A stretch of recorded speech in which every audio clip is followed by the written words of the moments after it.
solo México, sino todo el mundo se encuentra sumido en un proceso de cambio, en el que ya no se le presta tanta atención a los especialistas y los gobernantes muchas veces gobiernan con ocurrencias. Sí, esto ocurre en México, pero también ocurre en otros países.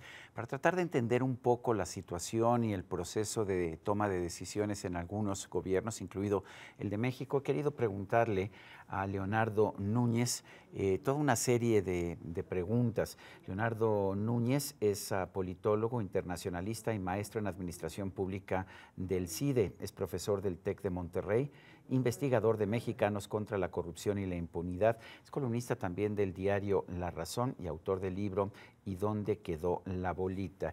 Y en primer lugar, Leonardo, gracias por estar con nosotros.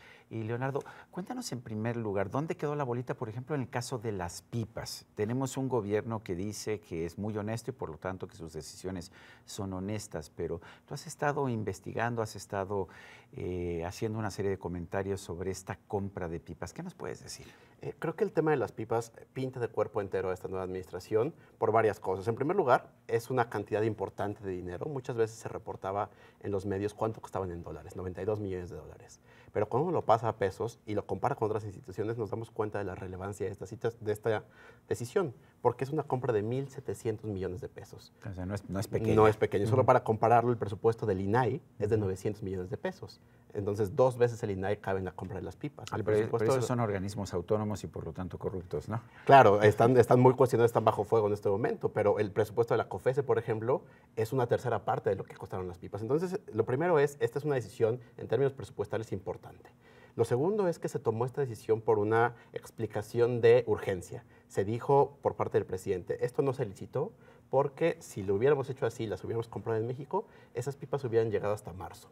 Pero resulta bien interesante que cuando revisas los números... Igual llegan en marzo, ¿no? Van a llegar en marzo 72% de las pipas. Solo se les entregaron un 8% de manera inmediata y el resto van a llegar hasta la fecha en la cual se había despreciado. Y el último problema es que además se compraron de un modo irregular, porque la Secretaría de Hacienda dijo que lo que se realizó fue una adjudicación competitiva. Y cuando uno busca en la ley, eso no existe.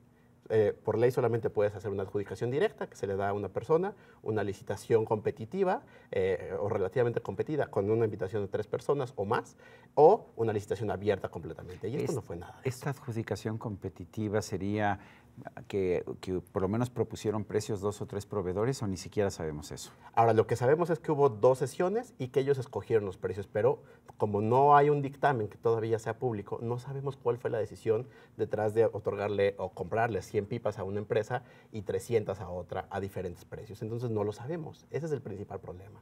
Has escrito mucho sobre el caso de Venezuela. ¿Qué tenemos que aprender de Venezuela? ¿En qué se equivocó Venezuela? Creo que Venezuela perdió el rumbo en el momento en el cual se empezó a romper con el orden institucional y se empezó a tratar de acomodar a los deseos de Maduro. Porque hasta su ¿De Maduro nada más o de Hugo Chávez también? Creo que Hugo Chávez, a pesar de todo, mantuvo cierta institucionalidad en la cual pues pasó por procesos democráticos que Maduro todavía continúa, porque él llegó por una elección que, discutida o no, ganó por un margen pequeño. Y entonces, por eso todavía no había una presión internacional tan fuerte como la hubo hasta este momento, porque antes de la ruptura con Guaidó, hubo una serie de acciones que orillaron a la oposición a tomar esta salida, porque en primer lugar la oposición había ganado la mayoría en la Asamblea Nacional y esa asamblea fue desconocida por el propio presidente y después se impuso una nueva asamblea constituyente. La oposición trató de llamar a un referéndum para sacar del poder a Maduro, que estaba estipulado en la Constitución.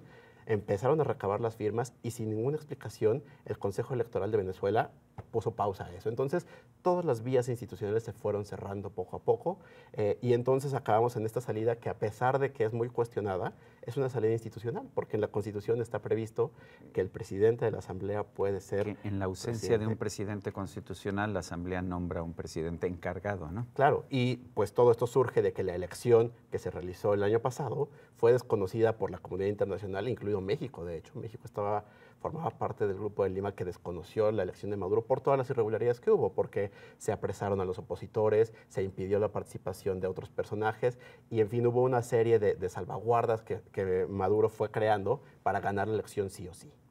Leonardo, mucha gente tiene temor de que Andrés Manuel López Obrador vaya por el camino de Nicolás Maduro. ¿Tú qué opinas?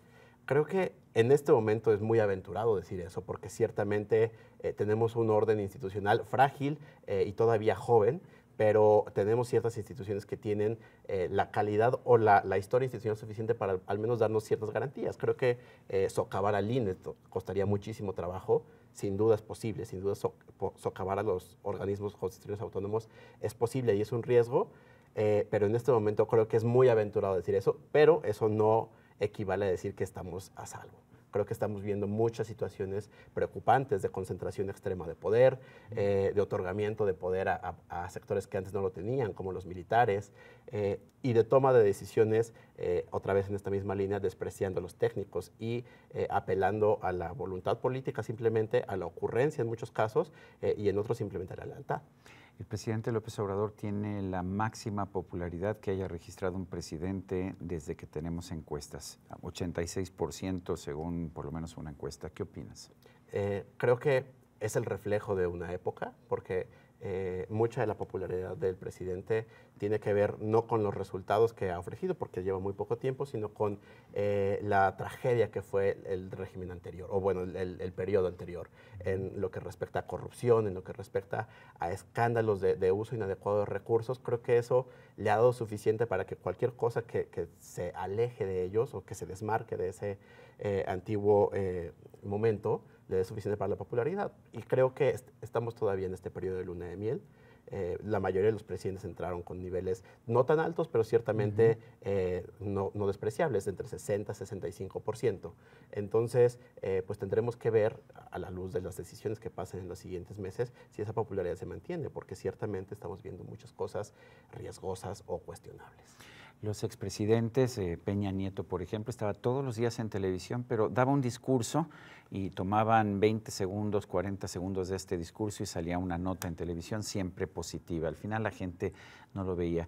El presidente López Obrador tiene una conferencia de prensa todas las mañanas, no sabe qué le van a preguntar, divaga muchas veces, interpreta también, improvisa y sin embargo parece que está funcionando muy bien. Para empezar, el rating de la mañanera es ya impresionante en todos los, cuando sumamos todos los medios en que sale. ¿Le está funcionando esta forma de comunicar al presidente López Obrador? Creo que depende cómo evaluemos qué le está funcionando. Porque ciertamente en términos democráticos, como se pretende vender, que esto es un ejercicio de rendición de cuentas y de transparencia, creo que eso no lo es, porque las preguntas que se hacen ahí y las evasivas que ciertamente realiza de manera constante, pues no permiten que haya un ejercicio real de... Pero por lo menos hay conferencias de prensa, los antecesores no daban conferencias de prensa. Claro, el problema es que pues estábamos muy mal acostumbrados a que antes el presidente Peña Nieto pues aparecía así, solo en ocasiones muy breves, con pequeños statements, y ahora tenemos esta inundación. Y creo que tal vez incluso sería equivocado de llamarlos conferencias de prensa. Más que nada, esto parecen a veces monólogos largos, homilías en las cuales hemos visto cosas preocupantes, desde llamados a moralidad hasta quemas incendiarias de listas de personas. Entonces, más que un ejercicio de rendición de cuentas, este es un ejercicio de comunicación del presidente, en el cual pues de la noche a la mañana se ha hecho con un pedazo en todos los noticieros, sí o sí, porque ahora todos sintonizamos la mañanera a las 7, al menos para escuchar un pedacito o para escucharla toda. ¿Cómo ves en general la actuación del presidente López Obrador, su proceso de toma de decisiones, algunas de las decisiones que ha tomado? Creo que revelan una necesidad de regresar a muchas cosas que están idealizadas en su mente o en su forma de ver la historia, ¿no? Esta capacidad del Estado para resolverlo todo, la necesidad de sacar a todas las trabas que se oponen al poder central del presidente, porque él puede resolverlo y porque solo él puede atender y sacar al país de las necesidades que tiene. Entonces, creo que todas las decisiones apuntan hacia allá y eso es preocupante en muchos casos, porque pues tal vez mi generación no tiene memoria real de esto porque solamente lo vimos en los libros. ¿Qué edad tienes, Leonardo? Pero tengo 27 años, pero creo que tu generación tiene más certeza de los peligros que implica un poder centralizado y descontrolado. Bueno, yo lo viví y lo sufrí. Claro, pues, pues ustedes vieron lo que es posible hacer, por ejemplo, con el presidente decide nacionalizar un banco de la nada, todos los bancos de la nada.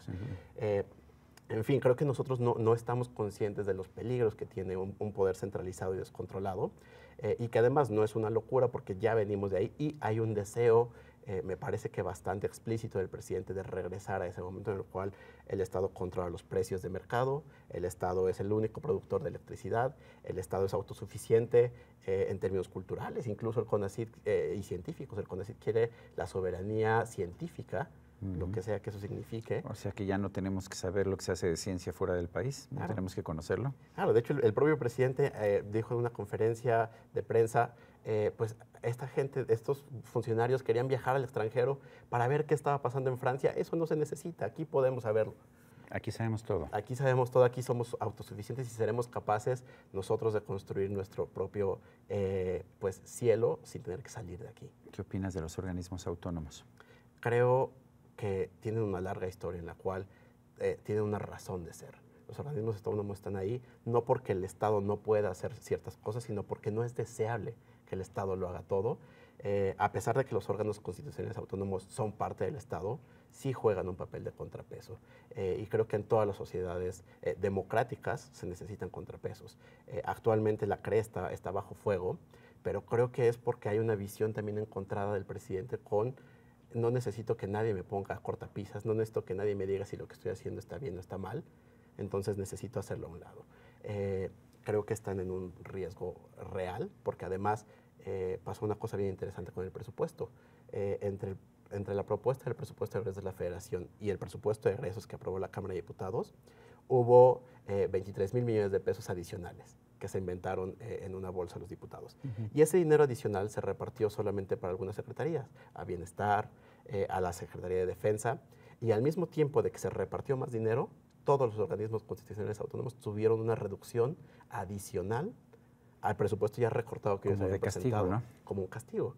El más notable fue el INE, por ejemplo, que aparte del presupuesto ya recortado, le quitaron 900 millones de pesos más. Pero todos los demás órganos autónomos sufrieron un recorte también y fueron los únicos. Entonces creo que el mensaje es muy claro por parte del presidente. No solamente en el discurso dice que ese Estado paralelo no sirve para nada, sino que lo está tratando de atacar, recortando el presupuesto por un lado, poniendo a personas afines a él, como el caso de los miembros de la CRE nuevos, que son leales al presidente. Pero claramente incapaces, ¿no? No tienen ciertamente ni remotamente la capacidad para cumplir el puesto que deberían estar cumpliendo. Claro, creo que ver las comparecencias que realizaron en el Senado fue revelador. Había gente que literalmente sacó su teléfono para leer una definición de qué era el órgano constitucional para el cual querían aplicar, y otros simplemente no sabían. Hubo esta cosa chusquísima en la cual le preguntan qué es un CEL, un certificado de energía limpia, y dice, un CEL es esto, y saca su teléfono.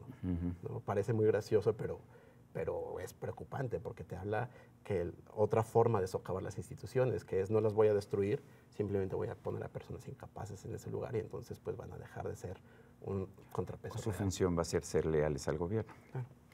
Leonardo Núñez González, autor de ¿Y dónde quedó la bolita? Gracias por ayudarnos a entender este momento. Al contrario, encantado siempre, Sergio. Y a usted, amigo televidente, que hace posible este programa, se lo agradezco también. Esto es todo por hoy, pero no se le olvide. Nos vemos la próxima.